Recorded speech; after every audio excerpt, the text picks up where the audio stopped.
I won a lifetime supply of coffee beans in a contest. Each month they mail 4 lbs of excellent quality coffee beans of my choice. Sometimes I give them away as gifts as I can't.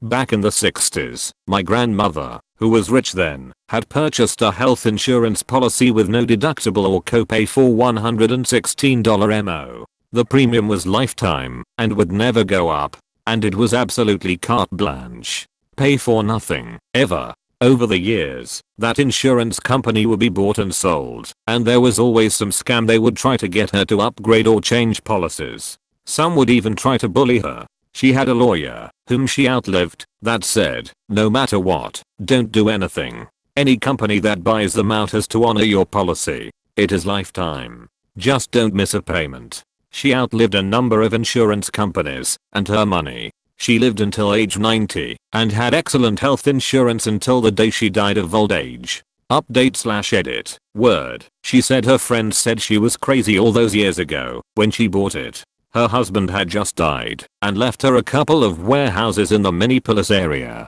She said she didn't want to worry about health insurance, so she bought it. She told me this story about 10 years before she died, when she asked me for help with fixing the transmission of her 1983 Cadillac. She was about broke then, but kept up appearances as much as a healthy 80-year-old can. I do remember, when I was young, that she always had great parties at her lake home. She said she blew her money the right way, and, in good fun, just didn't expect to live so long. No kidding. Health insurance worked a bit too well, I guess. About 4 years ago I won a cinema premiere card, which entitled me to 2 free movies a week for the duration of a year. The cinema chain dragged their feet when it came to delivering the prize, but I persisted, and eventually received the card, a few months later. Turns out the card has lasted for longer than a year, still currently in use and set to expire in 2116. When I was a kid, the Australian brand Onnits was running a competition where, if you bought their Shapes biscuits you could win all sorts of prizes. After begging my mum for Shapes every time she went to the supermarket, I finally won a prize, which was a lifetime supply of Shapes. Little me was over the moon. But, when my mum took my winning card to be redeemed, the supermarket said they would have to contact the Onnits company. Well, after waiting months, we finally hear back from Onnits via a letter saying that they apologize, but they cannot honor the competition but instead.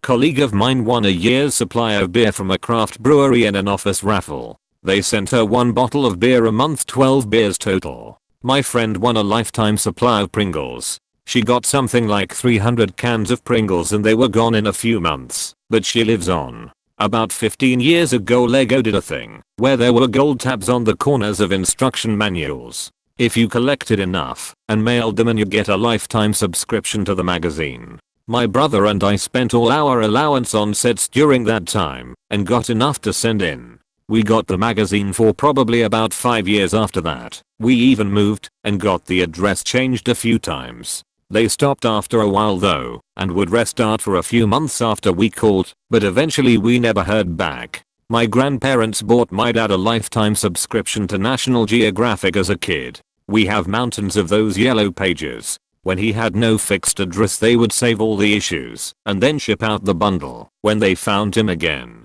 National Geographic, Lego give a wood share. The Lego magazine was free to subscribe to for as long as I remember. When we moved into our current house, every year around Christmas we'd get this massive box full of assorted Keebler crackers always addressed to the previous owner. This went on for about 10 years, before they finally stopped coming.